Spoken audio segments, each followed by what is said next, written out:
자, 문학책 먼저 펴봅시다. 여기서는 이제 본문 들어가기 전에 22쪽 전체적인 스토리 먼저 보고 본문 한번 봐볼게요. 제목이 이제 태평천하인데 말 그대로 태평한 세상이다. 이런 이제 제목이에요.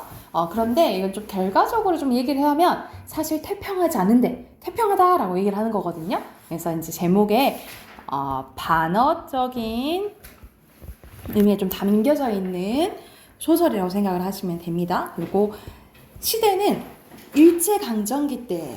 좀 예전으로 조금 거슬러 올라가요. 그래서 말투도 일반 소설과도 다르게 약간 예스러운 말투거든요.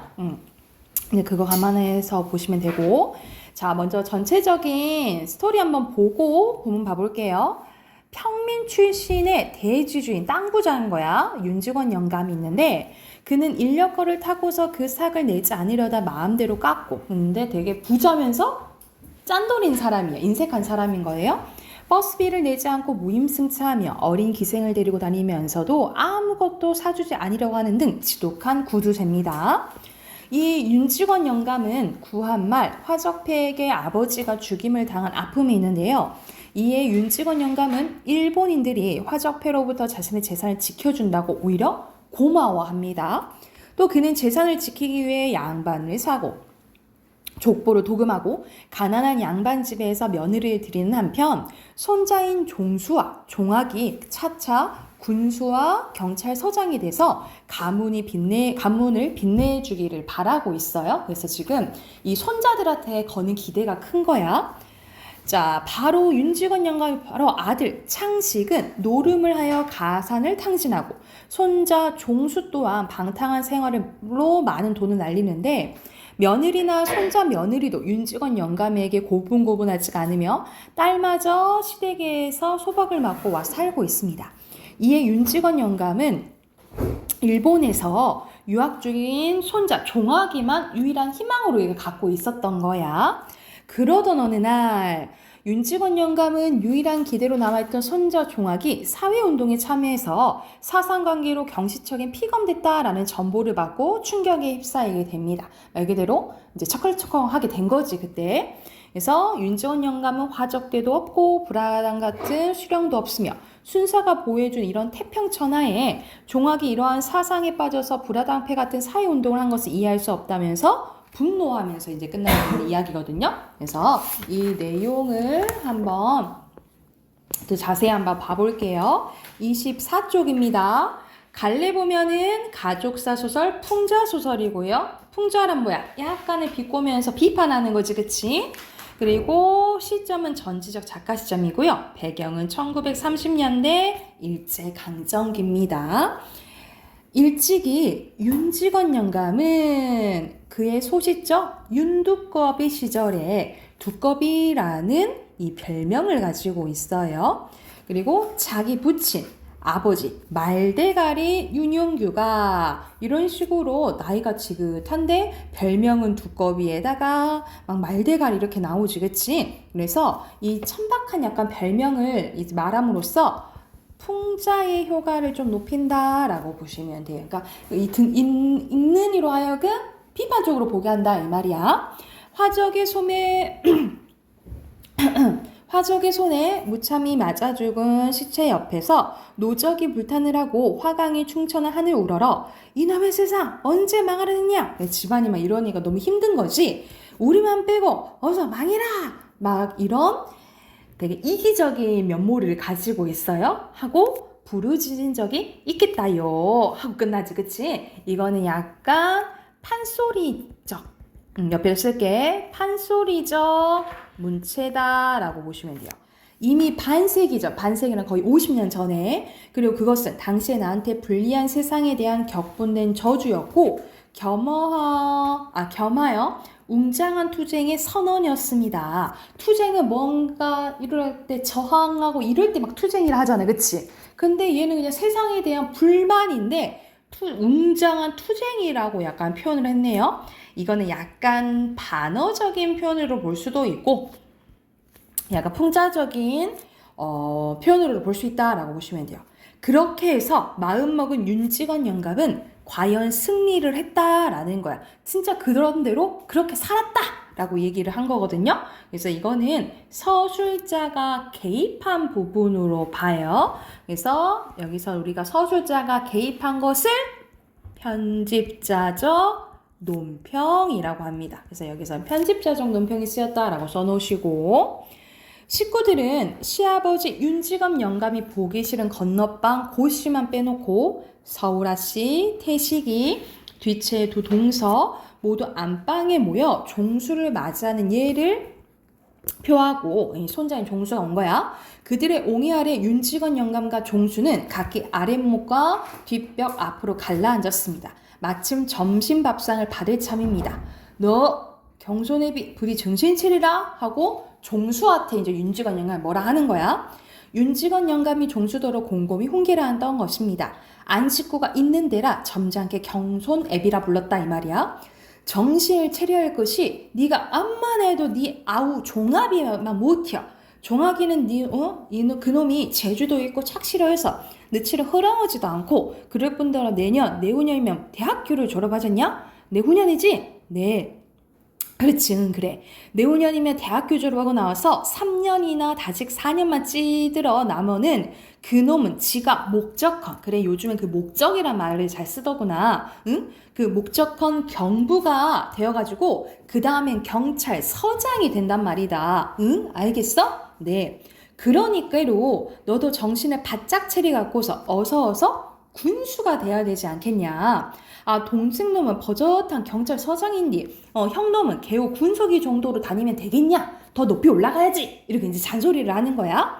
남 부끄러워서 어쩔 티야, 응? 아, 글씨 군수되고 경찰서장 되면은 너들 좋고 너들 호강이지. 그 호강 날 주냐? 내가 이렇게 아등바등 잔소리 하는 것은 다 너들 위한 거요. 나는 팔이 족통만 치도 상관없어요?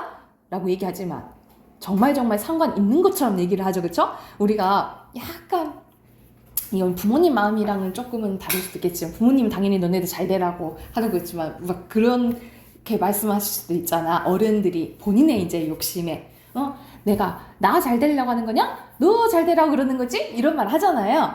이런 식으로 이제 윤지건 영감이 자기 손자 종수한테 이제 얘기를 하는 거야. 근데 사실 윤지건 영감의 욕심인 거지, 그치? 그래서 여기서는 윤지건 영감의 욕심, 헛된 욕심, 허영심이 드러난다라고 써놓을게요.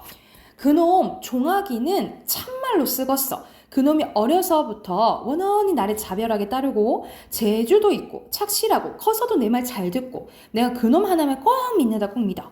작년 올로 들어서 그놈의 돈을 어찌 좀 희피 쓰는 허던가 부러더만은 그것도 허기사 니겐이 되면은 안 쓰는 심이지. 사내 자식이 너처럼 허랑어치만 말고서 제 주때만 7월량이면 돈은 좀 써도 괜찮은 법이요. 그래서 지난달에 한 500원 꼭 쓸 때가 있다고 해서 내가 2말 맞고 보내줬다. 그래서 이 짠돌이 할아버지가 돈도 이제 잘 줄 정도로 엄청 이뻐하는 거예요, 종아기를. 근데 넘겨봐봐. 마침 이때 마당에서 하고 점잖은 이 밭은 기침인 소리가 났는데 창식이 윤지원 영감의 아들이죠. 그리고 종아과 종수 이제 아버지 창식이 윤조사가 조금 아까야 일어나서 간밤에 동경에서 온 전보 때문에 억지로 큰덱 행보를 하던 참입니다. 그러니까 오기 싫은데, 왜냐하면 이 윤지원 영감이랑 아들인 창식도 사이가 안 좋아요. 근데 오기 싫은데 이 전보 때문에 이 편지 때문에 오게 된 거야. 이게 극적 반전을 가져다 줍니다. 윤주사는 토방으로 내려서는 아들 종수더러 언제 왔느냐고 심상이 아른 채를 하면서 역시 토방으로 내려서는 두 며느리의 삼가로운 무언가 인사와 마루까지만 나서 이복누이 동생 서울아씨의 입인사를 받으면서 방으로 들어서면서 부친 윤지건 영감에게 절을 한 자리 구부리고서 아들 종수한테 한 자리 절과 이복 동생 태식이한테 경례를 받은 후 비로소 한 옆에 꿇어 앉았습니다. 해가 서쪽으로 뜨겁구나? 윤지건 영감은 아들이 이렇듯 부르지도 않는 걸음을 더욱이나 안방에까지 들어온 것을 이상하다고 꼬집는 소리입니다. 뭐 타러 오냐? 돈 달러 오지? 동경에서 전보가 왔는데요. 지체가 바꾸어 윤주사를 점잖고 너그러운 아버지로 윤직원 영감을 속상하고 경망스러운 어른 아들로 둘러놓으면 꼭 맞겠습니다. 그러니까 말 그대로 이 아빠랑 아들이 좀 바뀐 것 같다라고 약간 풍자한 거예요. 그래서 여기 풍자 드러나고, 그리고 여기도 편집자죠. 논평입니다. 동경서 전보가 종학이 놈이 경시청에 붙잡혔대요. 경찰이 붙잡혔대요. 응? 외치는 소리가 컸거니와 엉덩이를 쿵 찢는 바람에 아마 방구들이 앉을 뻔했대. 그러니까 우스꽝스럽게 표현한 거예요. 계속 풍자가 나오는 거야.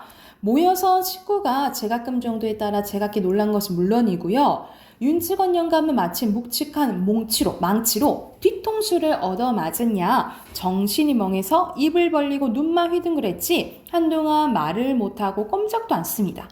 그러다가 잊고 으르렁거리면서 잔뜩 쪽을 들이고 앉습니다. 그거 웬 소리냐? 응? 그거 뭔 소리요? 그놈 동무가 친 전보인가 본데 전보가 돼서 자세히는 모르겠습니다. 윤주사는 조끼 호주머니에서 간밤에 그 전보를 꺼내 부친에게 올립니다. 윤직원 영감은 채득 전보를 받아 쓱 들여다보면서 커다랗게 읽습니다. 물론 원문은 일문이니까, 말 그대로 일본어니까 몰라보고 윤주산의 서사 민서방이 번역한 그대로지요. 종학, 사상관계로 경시적의 피검이라니 이게 무슨 소리다냐? 종학이가 말 그대로 사상관계로 경시청이 붙잡혔다는 뜻일 테지요. 사상관계라니 그놈이 사회주의에 참여를 했다라는 거예요. 우리 여러분 일제강점기 때 우리가 사회주의 이제 운동한 거, 우리 지금 사회주의 하면은 우리는 민주주의고 북한은 사회주의, 우리 이렇게 생각을 하잖아요. 그치? 근데 이때는 사회주의가 이제 위에 소련으로부터 이제 들어오면서 어떤 경우가 많았냐면 사회주의를 하면서 독립운동을 하는 경우가 많았어요. 그래서 이제 막 사회주의 사상한 사람 붙잡고 막 이런 경우가 많았거든요. 그래서 지금 그런 상황인 거지. 아까보다 더 크게 외치면서 벌떡 뒤로 나동그라질 뻔하다가 겨우 몸을 가눕니다. 윤직원 영감은 먼저에서 몽치로 뒤통수를 얻어맞은 것 같이 멍했지만 이번에는 앉아있는 땅이 지하문에서 수천길 밑으로 꺼져 내려간 듯 정신이 아찔했습니다. 그러나 그것은 결단코 자신이 믿고 사랑하는 종학의 신상을 여겨서가 아니라 우리 종학이 괜찮을까? 막 이게 걱정돼서 그런 게 아니라 윤직원 영감은 시방 종학이가 사회주의를 한다는 그 한 가지 사실이 진실로 옛날 생각이 난 거야. 자기 이제 아버지가 죽임당해서 힘들었잖아, 그지? 진실로 옛날에 들세던 불화당패가 백길청기로 침노하는 그것보다 더 분하고 또 그런 일이 일어날까봐 무서웠다라는 거야. 오른쪽으로 가서 여러분, 진나라를 망할 자 호라는 예언을 듣고서 변방을 막으려 만리장성을 쌓던 진시황, 그는 진나라의 망할 자 호가 아니요 사실 그의 자식 호의 힘을 눈으로 보지 못하고 죽었으니 오히려 행복이라고 하겠습니다. 이건 뭐냐면 진시황은 나라가 망할까봐 막 만리장성 쌓고 그랬는데 사실 자기 나라를 망하게 할 것은 누구였다는 거야. 자기 자식 호인 걸 모르고 죽어서 차라리 나았다. 왜냐면 이 윤직원 영감은 지금 자기 집안을 망가뜨릴 지금 종학의 지금 이 모습을 직접 보게 된 거잖아요. 그치? 그래서 이제 비교해서 얘기한 거예요. 사회주의라니 윤직원 영감은 사뭇 사람을 아무나 잡아 하나 먹으려는 듯 집을 떠나게 큰 소리로 포효를 했어요. 그래서 그 포효하는 장면이 마지막에 있습니다. 한 장 더 있어요. 응? 사회주의라다니 그게 참말이냐? 하긴 그놈이 작년 여름에 나왔을 때부터 좀 그런 기미가 조금 보이긴 했어요. 그러면 참말이구나, 참말이요. 윤직원 영감은 이마로 얼굴로 땀이 방울방울 배어오릅니다. 그런 처죽일 놈이, 깎아 죽어도 아깝지 않을 놈이 그놈이 경찰서장을 하니까 생판 사회주의 하다가 냅다 경찰서에 잡혀? 응? 요 5467의 놈이 그놈이 그게 당한 것이 어디 당한 것이라고 지가 사회주의를 허. 부잣놈의 자식이 무엇을 댕겨서 불화당패들어 하면서 여기서는 이 윤직원 영감은 사회주의하는 사람들을 뭐라고 생각하는 거예요? 불화당패 이렇게 생각하는 거야. 아무도 숨도 크게 못 쉬고 고개를 떨어뜨리고 섰기 아니면 앉았을 뿐 윤직원 영감이 잠깐 말이 그치자 방 안은 물을 친 듯이 조용합니다. 오죽이나 좋은 세상이 오죽이나 하면서 윤직원 영감은 팔을 부르거든 주먹으로 땅바닥을 치면서 성난 황소가 영각을 하듯 지기법 나왔죠. 고함을 지릅니다. 응? 화적 배가 있더냐? 불화당 같은 이 수령들이 있더냐? 재산이 이때서 도적놈의 꽃이요. 목숨은 파리 목숨 같은 말세는 다 지나가고 자 보아라. 거리에는 순사들이 있고 골골마다 공명한 정사 오죽이나 좋은 세상이요. 근데 우리는 봤을 때 좋은 세상이야? 좋은 세상이? 아니잖아. 윤직원 영감은 좋은 세상을 생각하는 거야. 남은 수십만 명 동병을 하여서 우리 조선 놈을 보호해주니 그러니까 일본이 우리 조선을 보호해준다고 생각해요. 오죽이나 고마운 세상이에요. 응? 제 것을 지니고 앉아서 편하게 할 태평세상 이걸 태평천하라는 것이요. 태평천하. 제목인 태평천하 나왔지 그치? 그런데 여기서 우리는 이 세상을 태평천하라고 생각 안 하잖아. 이 사람만 그렇게 생각하는 거야. 그래서 여기서는 윤직원 영감의 옆에 써놓을게요. 윤직원 영감의 삐뚤어진 잘못된 말 그대로 잘못된 역사의식이 드러나는 부분이라고 보시면 될 것 같아요. 윤직원 영감의 삐뚤어진 역사의식이 드러난다라고 보시면 돼요. 그런데 이런 태평천하에 태어난 부잣놈의 자식이 더군다나 왜 지가 떵떵거리고 편안하게 살 것이지 어째서 지가 세상 망쳐놓은 불화당패에 참여를 한단 말이요 하고 땅바닥을 치면서 벌떡 일어섭니다. 그 몸짓이 어떻게도 요란스럽고 괄괄한지 방금 발광이 되는가 싶습니다. 아닌 게 아니라 모두 모여선 가족들이 방바닥을 치는 소리에도 놀랐지만 이 어른이 혹시 상성은 되지 않을까 막 그 다른 사람 돌아버리는 게 아닐까 하는 의구에 비친 눈에 나타남을 가리지 못합니다. 착착 깎아 죽일러 그놈을 내가 편제해서 100년 징역을 살라고 할걸. 이건 징역이 거기서 100년 살게 할 것이요. 100년 징역을 살라고 할 테요. 오냐 그놈의 삼천석거리는 직분해서 주려고 했더니 그러니까 막 재산도 막 이렇게 다 주고 막 이렇게 하려고 했더니 그놈 삼천석거리를 톡톡 팔아가지고 경찰서에다가 사위주하는 놈 잡아다 가는 경찰서는 죽여버릴까? 응? 죽일러? 이 태평천하에 그놈이 만석군의 집자식이 세상 망쳐놓을 사회주의 불화단계에 참석해요. 죽일럼 하면서 끝나게 되는 이야기예요. 그래서 말 그대로 윤직원 영감 입장에서는 믿는 도끼에 발등 찍히면서 끝나게 되는 이야기라고 보시면 돼요. 그리고 이렇게 잘못된 역사의식을 갖고 있는 윤직원 영감을 보면서 우리가 얘가 이제 잘못된 삶을 살고 있구나 이런 비판적인 시각을 가질 수 있겠죠. 그죠? 자, 앞으로 가서 주제 쓸게요. 주제는 일제강점기 한 지주 집안의 지주는 땅 주인이에요. 지주 집안의 갈등과 마지막 붕괴까지 드러낸 소설이라고 보시면 됩니다. 그래서 앞에 23쪽부터 30쪽까지 문제 풀게요.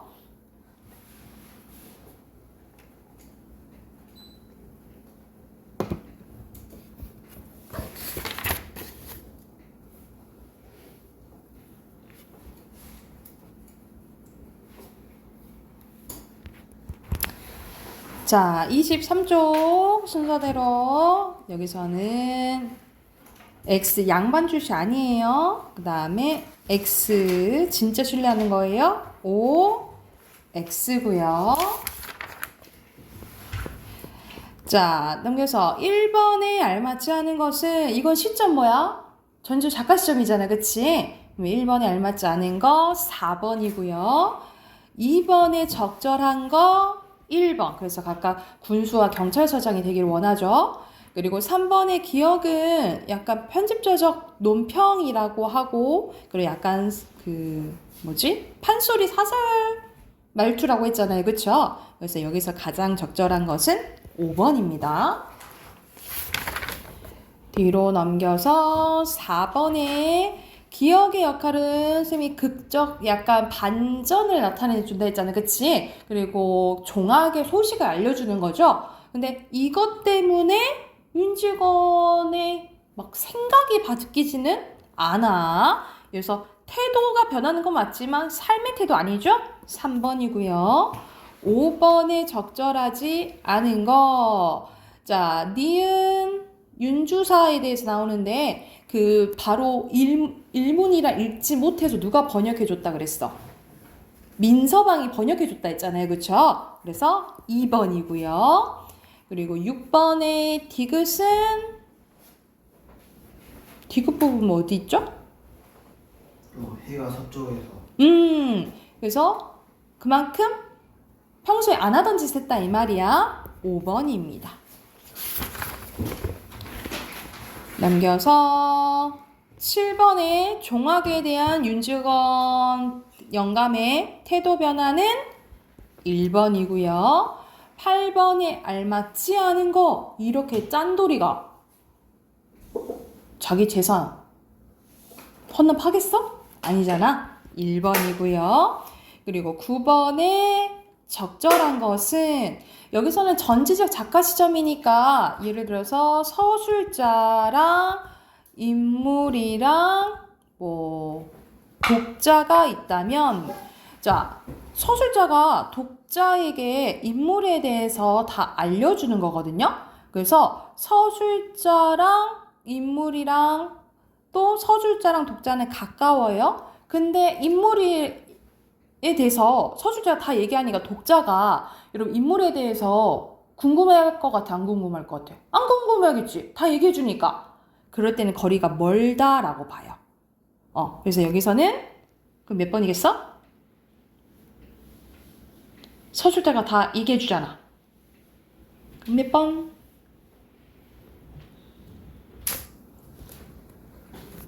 3번이 되겠죠. 이해됐나요?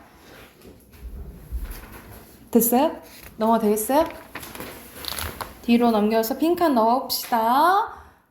아들, 군수, 사회주의, 태평천하, 일제, 강점기, 밑에 서술자, 판소리, 웃음입니다. 이해가 됐을까요? 우리 비문학으로 넘어갈게요. 비문학 오늘 할 차례는 20페이지입니다. 오늘 우선 하나 풀어볼까요? 20쪽부터 23쪽까지 풀고 같이 한번 봐볼게요. 자, 같이 한번 봐봅시다. 여기서는 흉의 경험론에 대해서 나오거든요. 말 그대로 흉은 경험하는 것만이 진짜 경험할 수 있는 게 이제 믿을 만한 거다 이렇게 보는 건데 자, 내용 한번 봐볼게요. 18세기 경험론의 대표적인 철학자 휴문 모든 지식은 경험에서 나온다라고 주장을 하면서 이성, 여기서 이성을 우리가 머리로 옳고 그름을 생각하는 걸 얘기를 하는 거야. 이성을 중심으로 진리를 탐구했던 데카르트의 합리론을 비판하고 경험을 중심으로 한 새로운 철학 이론을 구축하려고 했습니다.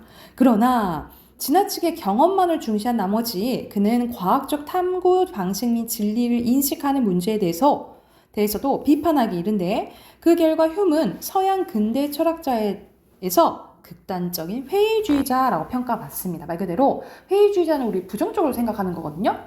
다 아니야 이렇게 이제 말한 사람 평가받는다 이 말이에요.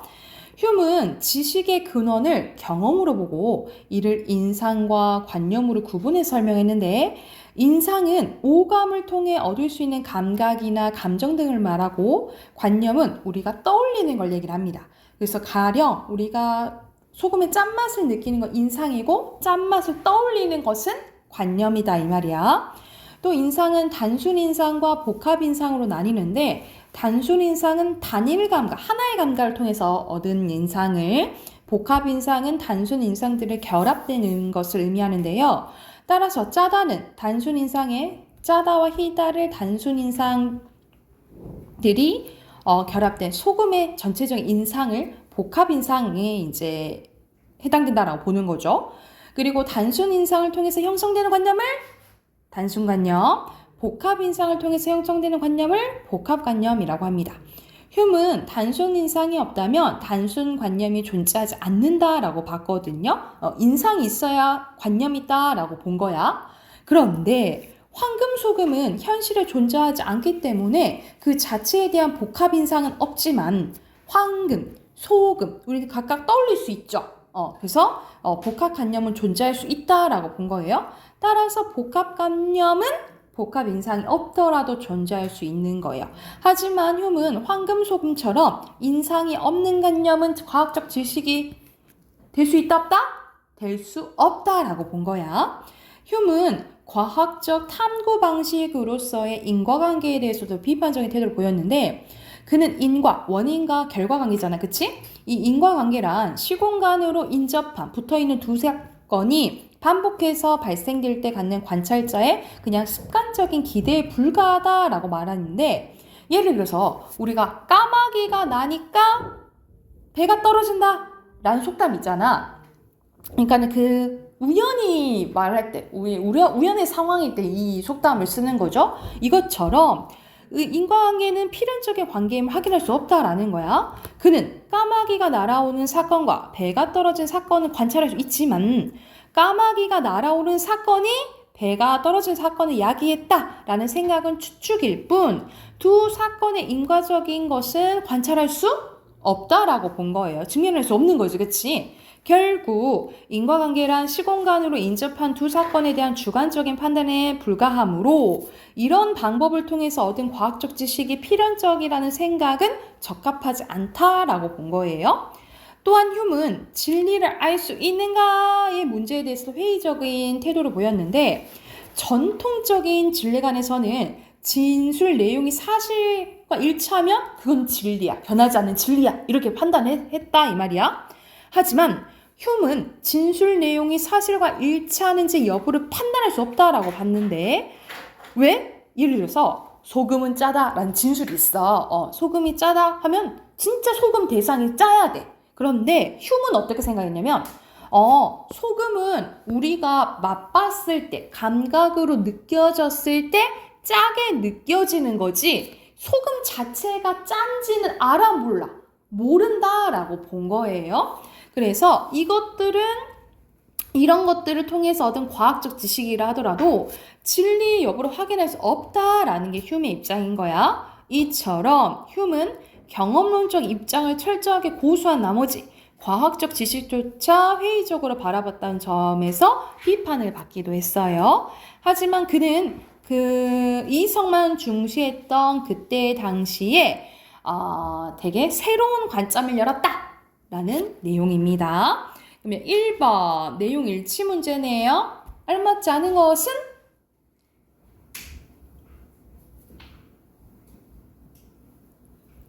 몇 번? 틀릴 것 같습니다. 5번? 5번? 인상이 없으면 있지 않은 관념은 과학적 지식이 될 수 없다라고 했는데요. 3번. 2번. 2번이에요. 전통적인 진리관에 따르면 전통적인 진리관은 진리 여부 판단할 수 있다 했어. 이 불가능하다고 얘기한 사람 누구야? 이게 휴미야. 불가능하다고 생각하는 사람 휴미예요. 자, 2번에 적절하지 않은 것은? 떠올리는 건 관념 맞죠? 이사가는 빨개라고 보는 건 무슨 거야? 단순. 그렇지, 단순이죠. 2번이에요. 자, 뒤로 넘겨서 빈칸 확인해 할게요. 순서대로 경험,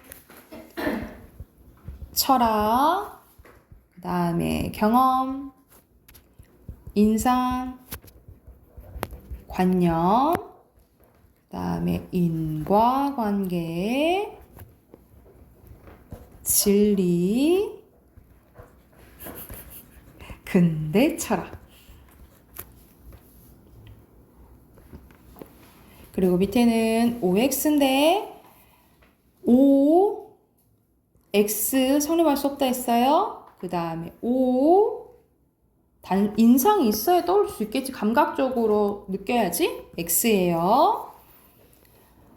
그리고 뒤로 이어가서 디귿, 미음, 고수는 유지하는 거니까 리을로 가야겠죠. 리을, 니은, 기역. 그리고 밑에 형성, 추측, 사조, 단기. 고생하셨습니다. 네. 자, 우리 마지막 문법 합시다. 문법 숙제 있었죠? 답 확인할게요. 12페이지로 갑니다.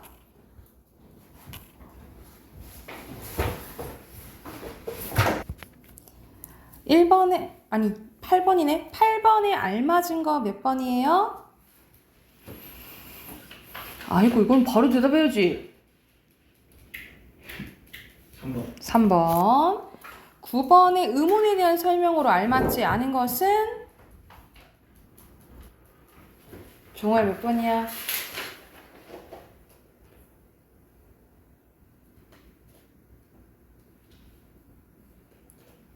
너무 쉬운데? 에이 잠깐만.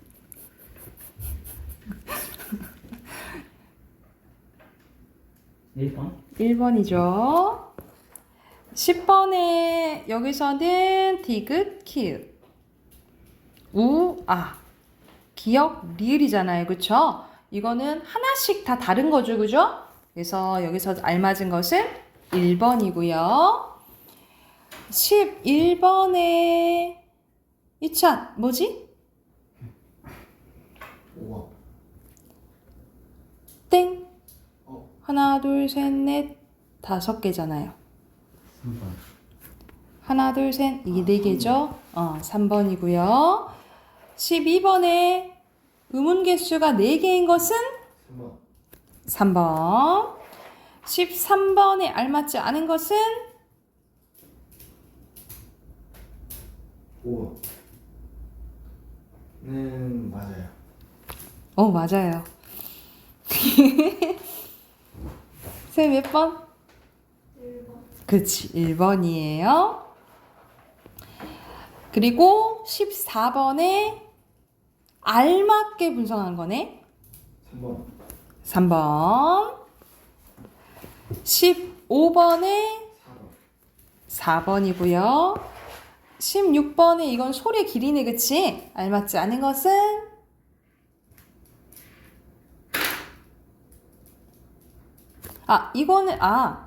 이거는 기역과 쌍기역의 차이. 이거는 오. 이게 소리의 길이네. 그치? 알맞지 않은 거. 2번이거든요. 이건 보기만 해도 구별할 수 있잖아. 그치? 꼭 발음해봐야지 알 수 있는 건 아니겠죠? 17번에 5번. 5번. 그리고 18번에 2번. 2번? 아니요. 땡. 달리 틀렸죠? 그럼 몇 번이겠어? 5번. 5번이에요. 자, 19번에서는 싹과 쑥의 의문을 분석하래. 그러면 싹은 어떻게 이루어져 있어요? 쌍시옷, 기역으로 이루어져 있고, 쑥은 쌍시옷, 기역으로 이라는 의문으로 이루어져 있다. 이렇게 쓰면 되겠죠. 근데 싹과 쑥의 의미를 구별하는 건 뭐야? 아라, 우다. 그래서 어떻게 쓰면 되겠어요? 싹과 쑥은 아와 우가 다르기 때문에 의미가 구별된다. 이렇게 쓰면 되겠죠? 조건 두 가지 썼어야 되니까. 됐을까요? 자, 각각 기역과 니은의 의미가 구별되는 의문은 뭐예요? 비읍과 미음이고, 그 종류는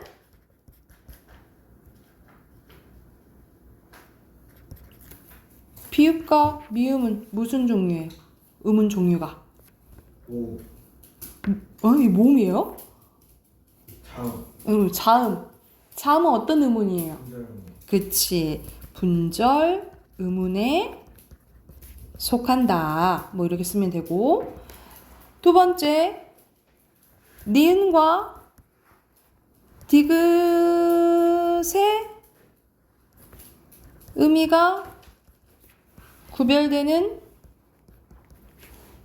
의문은 뭐예요? 소리의 길이이다. 그래서 그 종류는 비분절 의문에 속한다. 이렇게 쓰시면 되겠죠? 됐을까요? 자, 뒤로 넘겨볼게요. 뒤로 넘기면 우리가 알고 있는 이제 모음에 대해서 나오는데, 우리 모음은 크게 어떻게 나뉘어지나요? 단모음과 이중모음으로 나뉘어지잖아요. 자, 먼저 모음에 대한 개념 나와 있네요. 모음이란 발음할 때 공개 흐름이 발음기관의 방해를 받아요, 안 받아요? 발음기관의 방해를 받지 않고 나는 소리예요. 그래서 홀로 음절을 이룰 수 있고요. 그게 단모음과 이중모음으로 나뉘어지는데, 단모음과 이중모음으로 나뉘어지는 기준은 입술의 모양이나 혀의 위치 변화 유무예요. 그래서 총 21개지만 단모음이 10개, 이중모음이 11개라고 보시면 됩니다. 그래서 우리가 외웠던 게 단모음 10개잖아요. 그쵸? 이 단모음 10개 어떻게 외웠어? 이, 에, 위, 웨, 아, 우, 오 이렇게 외웠죠. 그쵸? 그래서 이렇게 봤을 때 이, 에, 위, 웨가 뭐였어요? 단모음. 응? 전설 모음, 아, 우, 오가 후설 모음이었고, 그 다음에 평순,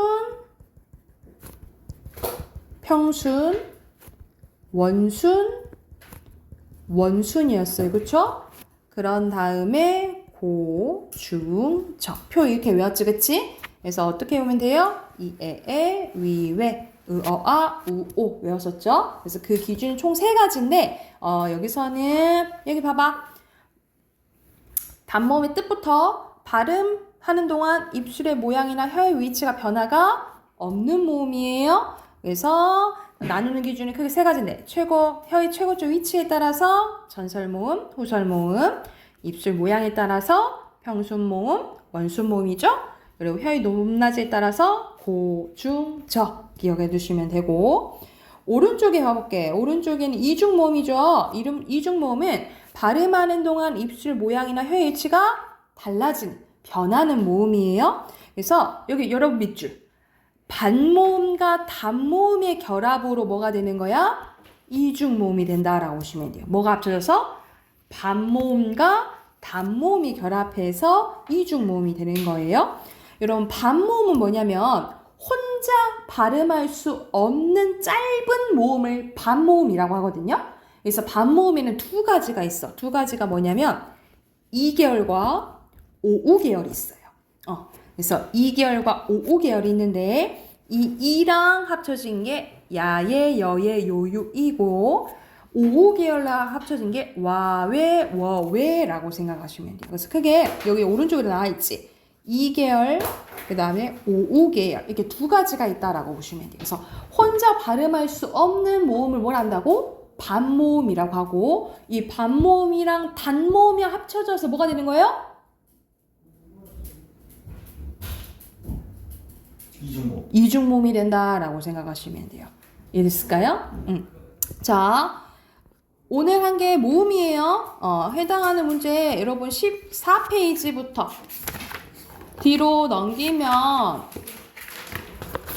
17페이지까지 17페이지까지 숙제로 해올게요. 이번에는 확실히 다 해와야 돼, 알겠지?